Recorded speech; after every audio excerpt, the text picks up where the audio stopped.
Hey fam, how y'all doing? My name is Franklin and welcome to Orgaysis. Today we're playing Minotaur Hotel and what we did last time.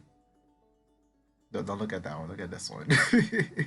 Last time, I guess we found our hotel. Let's read this. Right outside there are rocky tiles spreading out in pathways.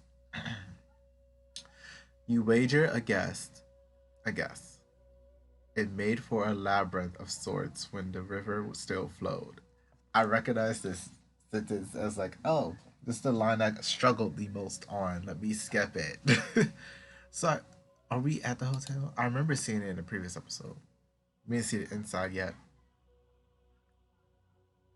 The maze ends with a single pathway leading to a high mound, which would have easily stood as an island in the middle of the flooded valley. This region's terrain is much like the hotel. It may have been beautiful a long time ago, now it's eaten away by time. Your reflection of the broke. Uh, your reflection is broken. There we go. Do it again. Your reflection is broken as the more pressing matter sneaks up on you. The heat. Regardless of the weirdness around you, there's no escaping the sweltering sun. You walk to the entrance. The doors are unlocked. Now we're inside. Okay. It's hard to tell for now for how. Okay. It's hard to tell for how long this place has been abandoned. The building itself surely is old. The exterior is severely decayed. It wouldn't be surprising if the interior is teeming with wild animals, rotten walls, and fallen pieces of ceiling. But instead, it's just dusty, humid, and stagnant too. The walls are water damaged and there's a lot of mold. However, it's not as bad as one would think. Oh, so it's just like an old house. That just sounds like a house in Louisiana after like a flood came through. Like that's what she was describing to me. It was like, okay. You call out in the hopes anyone might be there. Maybe some squatters, but just like outside, there's no signs of life at all in the hotel. You walk up to the reception. The counter is as dusty as you'd expect, and there are pens and yellow pieces of paper strewn out. It seems whoever was here left this place in a hurry, who knows how many years ago. There's a door behind the reception desk which leads you to a small but dignified office that seems to have been left under a similar state of hurry. There are even portraits on the table showing black and white pictures of a smiling family. On the on the corner of the room, there's a rusted safe. Oh, I got options. Okay, which one should you investigate? Investigate the desk or check the safe?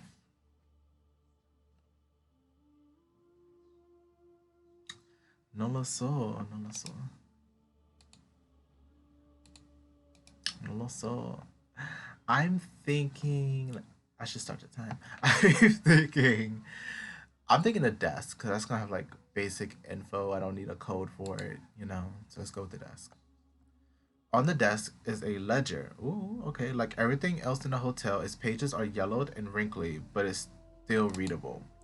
It contains a list of guests, their respective rooms, check-in and check-out dates, signatures, and so on. The last guest arrived back in 1944. To be more precise, someone attempted to check in on that date but was interrupted in the process. All the following pages in the ledger are blank. You find a second leather-bound ledger as well. This one has staff written on it in flaking gold paint. It lists all the employees in the hotel during 1944, their country of origin, role, and a few have a star scribbled beside their name. What does that mean? This place employed quite a number of people, more than 50 in fact. There doesn't seem to be anything else you can deduce from this ledger. Are we gonna have like 50 employees? And are they all gonna be dateable? We just don't know yet. But I don't know if they'll be dateable. I don't know anything about that, but but the employees to just like interact with and dialogue with, like yes. There doesn't seem to be anything else you can deduce from this ledger. Check the safe. It's one of the old timey safes you see in the movies around the 90s or from the 90s, with the spinning dial and all.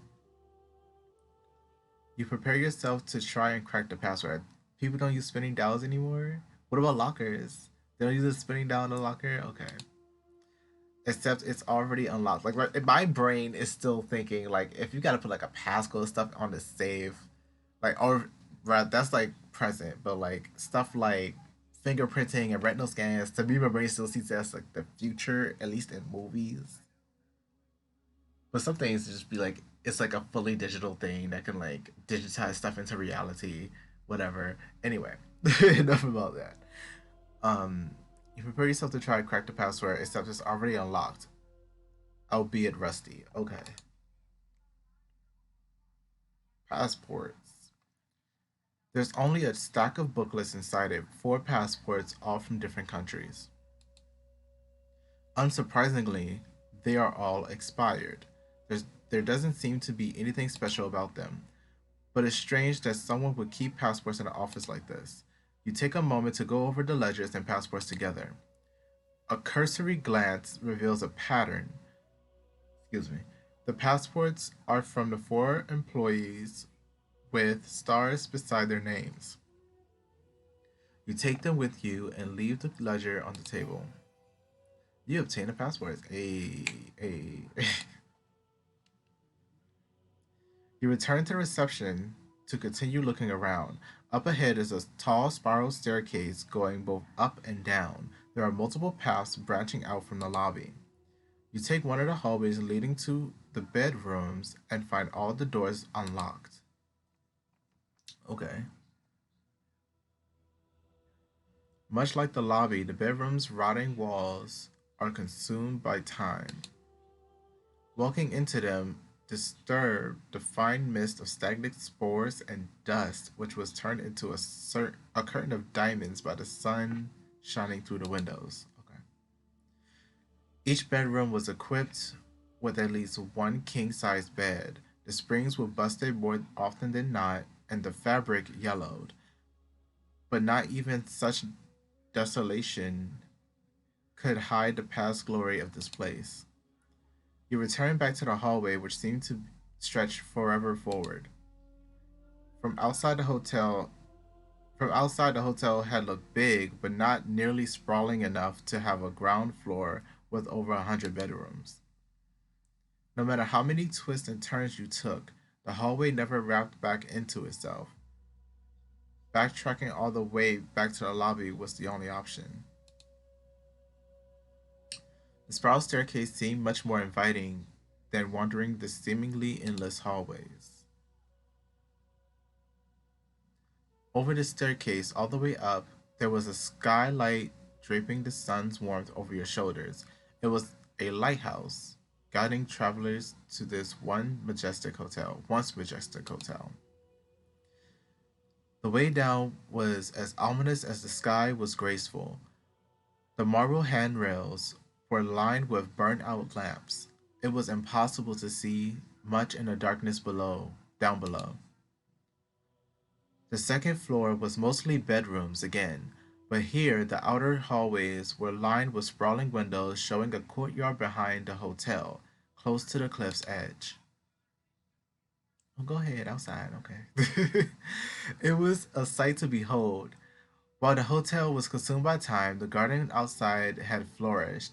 It was a field brimming with white flowers swaying in this wretched desert's wind. They have a whole garden back there.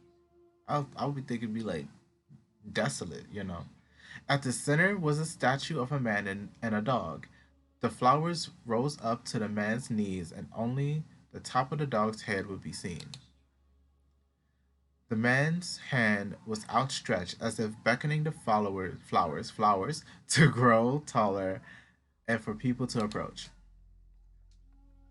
I was like, you like Michelangelo's lover. Like I'm thinking like this Jesus, like I'm thinking flowers. Anyway. The garden seemed a more the garden seemed a more inviting adventure. I feel like it should say the garden seemed more inviting. What? What is the comparison? Scroll back. The man's hand was outstretched as if beckoning the flowers to grow taller for people to approach. The garden seemed a more inviting adventure. Okay. You descended back down the marble staircase brimming with clarity, and it felt like a cloak or a hug was draped over your back. You took the hallway leading further towards the hotel's back, and a single turn to the right brought you to a vast room. Right beside this entrance was a bar, and to the left tables, couches, and reclining chairs. Further left there was a tall window of stained glass, like the ones in a cathedral, and through a glass door beside this window was the garden. So we actually went out to the garden. Okay. The wind blowing through the garden sent out a long continuous whistle. From this low angle, the statue seemed like a king, tall yet humble, beckoning his dear subjects. See, that's all something. The flowers swayed back and forth in the singing wind, and the dog's head was barely visible above them. Its ears were perked up, and its tongue lolled out from its grinning mouth. Behind the statue, beyond the courtyard, was a railing overlooking the drop into the valley below. As you walked as you walked around the statue, you noticed out of the corner of your eye that the dog seemed to have turned his head to follow you. No, sir. No, thank you. Oh, Cerberus. Go ahead, Cerberus. You looked back, the dark statue hadn't budged, but indeed it was gazing right at you. Oh. You parted the flowers and walked up to it, and that's when you noticed the dog had three heads. See, Cerberus, don't do that to me. I'm scared. One staring forward and one looking off to the other side, to either side. All three of them exuded warmth. You petted one of his heads and noticed how worn the marble was. People have been petting him for a very long time. Y'all pet statues. Then you made your way to the cliff's edge. Once more, you were greeted by the valley. Straight down, far below, you could see the statue-lined cave exit. Okay. You could only wonder how vibrant this land must have been ages ago, when the valley's river still flowed. You go back inside, into the vast room. It seems dark but intimate, now that your eyesight is used to the exterior's brightness. You can still notice the whistling coming from outside. You take a seat at the bar. This newfound darkness is smooth, soft as velvet. It's smooth, soft as velvet. There we go. It's like being in a candlelit lounge. Behind the counter, the bottles of the fine spirits are half filled. They glimmered in exquisite browns, reds, and blues. I think I'm going to stop here today. Thank you guys so much for watching. Again, my name is Franklin. This has been Minotaur Hotel. If you enjoyed this video, then leave a like, subscribe, and turn on notifications so you know when I upload the minute that I do. If you enjoyed this game, or you like to download this game, the links will be down in the description and the comment section. I believe that is all I have to say, so I'll see you guys in the next video.